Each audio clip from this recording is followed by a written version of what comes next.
ഞാൻ ജയമതി. ആദ്യമായാണ് ഒരു വീഡിയോയുമായി നിങ്ങളുടെ മുന്നിലേക്ക് വരുന്നത്. ഇഷ്ടപ്പെട്ടാൽ ലൈക്ക് ചെയ്യണം, ഷെയർ ചെയ്യാനും മടിക്കണ്ട.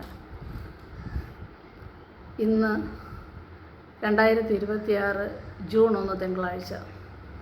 അനേകം കുഞ്ഞുമക്കൾ വിദ്യയുടെ ആദ്യാക്ഷരങ്ങൾ തേടി ഇന്ന് വിദ്യാലയത്തിലേക്ക് കടന്നു ചെല്ലുന്ന സുന്ദരമായ ഒരു നിമിഷമാണ്.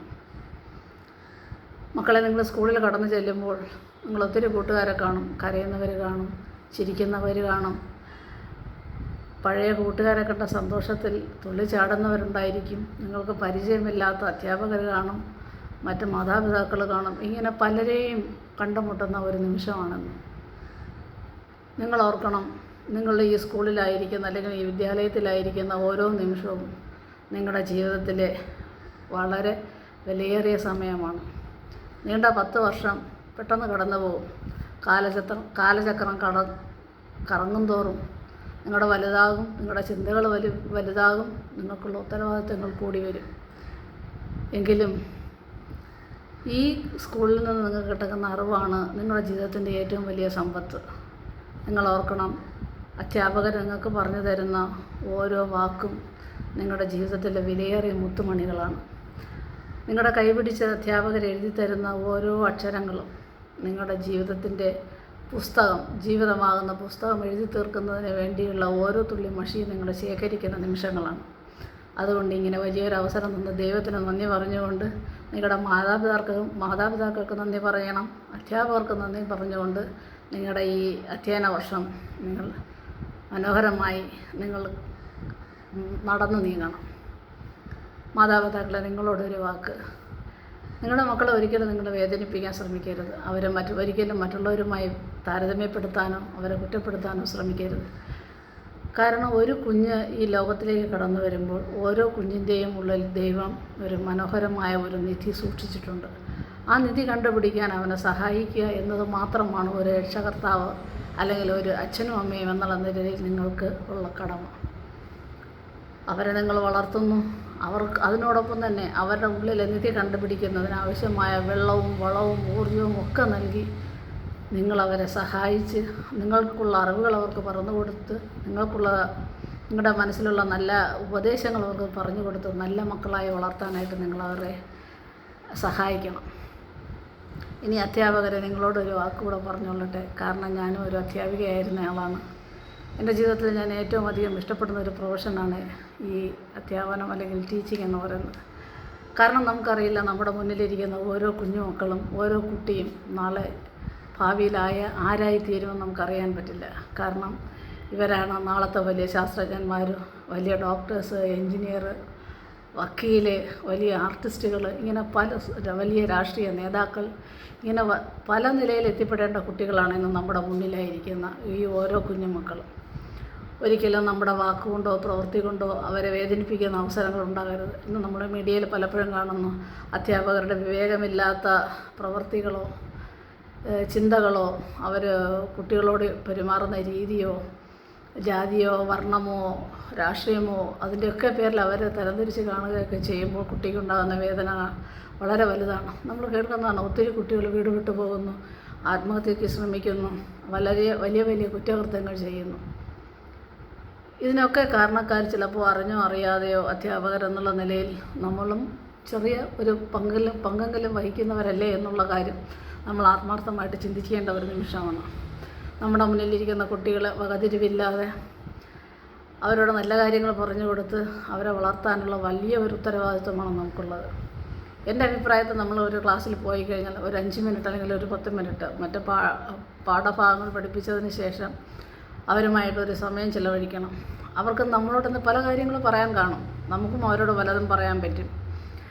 നിങ്ങൾ ഓക്കെ ആണോ മക്കളെ? നിങ്ങൾക്ക് എന്തെങ്കിലും വിശേഷമുണ്ടോ പറയാൻ? നിങ്ങൾക്ക് എന്തെങ്കിലും പ്രശ്നങ്ങളുണ്ടോ? നമ്മൾ എത്രമാത്രം അവരുമായിട്ട് ഇടപഴകുന്നു അതനുസരിച്ച് അവരുടെ ഉള്ളിലുള്ള ഒളിപ്പിച്ച് വെച്ചിരിക്കുന്ന പല പ്രശ്നങ്ങൾ അവർ നമ്മളോട് പറയും. അപ്പോൾ അതൊക്കെ നമുക്കൊന്ന് തിരുത്താനോ അവർക്കൊരു നല്ല വഴി പറഞ്ഞു കൊടുക്കാനോ നല്ലൊരു ഉപദേശം കൊടുക്കാനോ ഒക്കെ നമുക്ക് സാധിക്കും. ഈ അവസരത്തിൽ ഒരു കഥ കൂടെ ഞാൻ പറഞ്ഞുകൊള്ളട്ടെ. ഒരിക്കലും ഒരു സ്ഥലത്ത് ഒരു കൃഷിക്കാരനുണ്ടായിരുന്നു. ഒരു കുന്നിൻ്റെ മുകളിലാണ് അദ്ദേഹത്തിൻ്റെ ജീവിതം. അവിടെ ചെറിയ കൃഷിയും കാര്യങ്ങളും ഒക്കെ ആയിട്ട് അദ്ദേഹം ഇങ്ങനെ തൻ്റെ ഉപജീവനം കഴിക്കുകയാണ്. അവിടെ പക്ഷേ വെള്ളമില്ലാത്തത് കൊണ്ട് അയാൾ എല്ലാ ദിവസവും മലയുടെ താഴ്വാരത്തിലേക്ക് വന്ന് വെള്ളം ശേഖരിച്ചു കൊണ്ടുപോകും.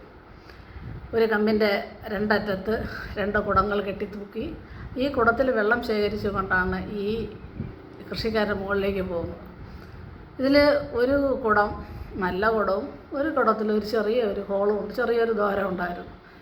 അപ്പോൾ ഈ ദ്വാരം ഉള്ള കുടം ആ ഭാഗത്തിൽ അതിൽ കൂടെ വെള്ളം ചെറുതായിട്ട് ചോർന്നൊലിക്കുന്നുണ്ട്. അപ്പോൾ മറ്റേ കുടം ഇയാളെ കളിയാക്കും, ഈ കുടത്തിനെ കളിയാക്കുന്ന, നീ നമ്മുടെ യജമാനൻ കോരുന്ന വെള്ളമല്ല, നീ പകുതിയും കളയുന്നില്ലേ, പക്ഷേ എന്നെ നോക്കുക, ഞാൻ അദ്ദേഹം കോരുന്ന ഒരു തുള്ളി വെള്ളം പോലും കളയാതെ ഞാൻ മുകളിലെത്തിക്കും. അപ്പോൾ ഞാനാണ് വിശ്വസ്തമായ കുടം അല്ലെങ്കിൽ വിശ്വസ്തനായ കുടം, നീ യജമാനെ പറ്റിക്കുകയല്ലേ ചെയ്യുന്നത്. അപ്പോൾ ഈ പൊട്ടിയ കുടത്തിന് വളരെ സങ്കടം തോന്നി. അയ്യോ, ഞാൻ എന്ത് പറ്റി, എനിക്കിപ്പോൾ എന്ത് ചെയ്യാൻ പറ്റും, എനിക്കൊന്നും ചെയ്യാൻ പറ്റുന്നില്ല, എനിക്ക് എന്നിലെന്നിങ്ങനെ എൻ്റെ കഴിവിങ്ങനെ ചോർന്ന് പോയിക്കൊണ്ടിരിക്കുകയാണല്ലോ, ഒന്നും ചെയ്യാൻ പറ്റുന്നില്ല. ദിവസങ്ങളെല്ലാം കടന്നുപോയി. കുറേ ദിവസം കഴിഞ്ഞതിന് ശേഷം ഒരു സന്യാസി അതുവഴി കടന്നു വരുന്നു. ഈ സന്യാസി നോക്കുമ്പോൾ വിജനമായ ഒരു പാതയുടെ ഒരു വശത്ത് മാത്രം മനോഹരമായ പൂക്കൾ നിറഞ്ഞിരിക്കുന്നു, മനോഹരമായ ചെടികളുണ്ട്, അവിടെ പൂമ്പാറ്റകൾ വരുന്നു. ഒരു നയന മനോഹരമായ ഒരു സീനാണ് ഈ ഒരു സൈഡിൽ. മറ്റേ സൈഡിൽ യാതൊന്നുമേ കാണാനില്ല. അപ്പോൾ ഈ സന്യാസി വളരെയധികം ആശ്ചര്യത്തോടുകൂടെ ഈ ചെടികളെ നോക്കി, 4 ചുറ്റും നോക്കി, ആരെയും കാണാനില്ല. ഇതെങ്ങനെ പറ്റി ഇവിടെ ഈ ഒരു സൈഡിൽ ഒരു വശത്ത് മാത്രം ഇത്ര നല്ല ചെടികളുള്ളത്. ഈ സന്യാസി അങ്ങനെ നിൽക്കുമ്പോൾ നമ്മുടെ കൃഷിക്കാരൻ പഴയതുപോലെ വെള്ളവുമായി വരികയാണ്. സഹോദരൻ ഒന്ന് നിൽക്കണേ, എന്താ പറ്റി സ്വാമി?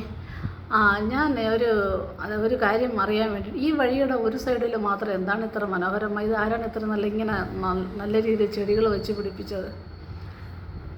സ്വാമി, അത് ഞാനാണ് എന്ന് പറഞ്ഞിട്ട് ഇയാളുടെ കഥ, നടന്ന സംഭവങ്ങളെല്ലാം പറഞ്ഞു കൊടുക്കുകയാണ്. ഞാനിങ്ങനെ വെള്ളം കൊണ്ടുപോകുന്നു, എൻ്റെ ഒരു കുടം അല്പം പൊട്ടിയതാണ്, അതിൽ നിന്ന് വെള്ളം ഇങ്ങനെ ചോർന്നിരിക്കുന്നുണ്ടായിരുന്നു.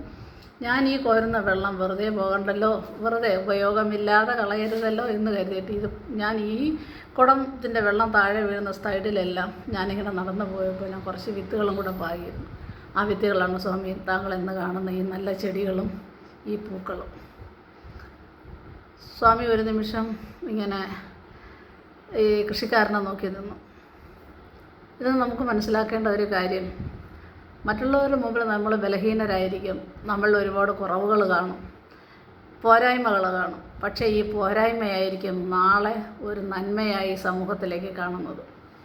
മറ്റുള്ളവർ അന്ന് നമ്മുടെ ഈ ബലഹീനതയെ മറ്റുള്ളവർ തിരിച്ചറിയുന്നത് നമ്മളിലുള്ള ഈ കുറവിനെ, ഈ കുറവ് ഒരു നന്മയായി മാറുമ്പോഴാണ് നമ്മുടെ ഈ ബലഹീനതയെ മറ്റുള്ളവർ തിരിച്ചറിയുന്നത്. നമ്മളൊരു പൂന്തോട്ടത്തിൽ പോയി ചെന്നാൽ അവിടെ മനോഹരമായ പല നിറത്തിലുള്ള ചെടികൾ കാണും, പൂക്കൾ കാണും. ഒത്തിരി വൈവിധ്യമാർന്ന ഒരു സ്ഥലമാണ് ഒരു പൂന്തോട്ടം എന്ന് പറയുന്നത്. അതുപോലെയാണ് നമ്മുടെ മുന്നിലിരിക്കുന്ന ഓരോ കുട്ടികളും, നമ്മൾ പരിചയപ്പെടുന്ന ഓരോ കുഞ്ഞുമക്കളും, നമ്മുടെ വീട്ടിലുള്ളവരാകട്ടെ നാട്ടിലുള്ളവരാകട്ടെ, നമ്മൾ പരിചയപ്പെടുന്ന നമ്മുടെ പരിസരത്തിലുള്ള കുട്ടികളെല്ലാം പല നിധികൾ ഒളിപ്പിച്ച് വെച്ചിരിക്കുന്ന കുട്ടികളാണ്. നമ്മളവർ ബലഹീനരെന്ന് നമ്മൾ കരുതും, അവർക്കെന്തെങ്കിലും കുറവുണ്ടെന്ന് നമ്മൾ കരുതും. പക്ഷേ അതൊക്കെ കാലം തെളിയിക്കും. അന്ന് നമ്മൾ കണ്ട ബലഹീനത ഇന്ന് അവനിലൊരു നന്മയായി മാറിയെന്ന്. അതുകൊണ്ട് നമ്മൾ കാണുന്ന എല്ലാ കുട്ടികൾക്കും, നമ്മൾ പരിചയപ്പെടുന്നവർക്കോ നമ്മളോടൊപ്പം യാത്ര ചെയ്യുന്നവർക്കോ എന്തെങ്കിലും നല്ല കാര്യങ്ങൾ പറഞ്ഞു കൊടുക്കാനോ എന്തെങ്കിലും നന്മയുടെ വഴിയിൽ നടത്താൻ നമുക്ക് സാധിച്ചെങ്കിൽ നമ്മുടെ ജീവിതം ധന്യമാവും. അപ്പോൾ എല്ലാവർക്കും പുതിയൊരു അധ്യയന വർഷത്തിൻ്റെ എല്ലാ നന്മകളും കുഞ്ഞുമക്കൾക്കും അവരുടെ മാതാപിതാക്കൾക്കും അതിലുപരി അവരെ ഈ ഓരോ ദിവസവും വിദ്യയുടെ മന്ത്രങ്ങൾ ചൊല്ലിക്കൊടുക്കുന്ന അധ്യാപകർക്കും ഉണ്ടാകട്ടെ എന്ന് ആത്മാർത്ഥമായി പ്രാർത്ഥിക്കുന്നു. എല്ലാവർക്കും പുതിയ ഒരു അധ്യയന വർഷത്തിൻ്റെ എല്ലാ നന്മകളും നേരുന്നു. ഓക്കെ.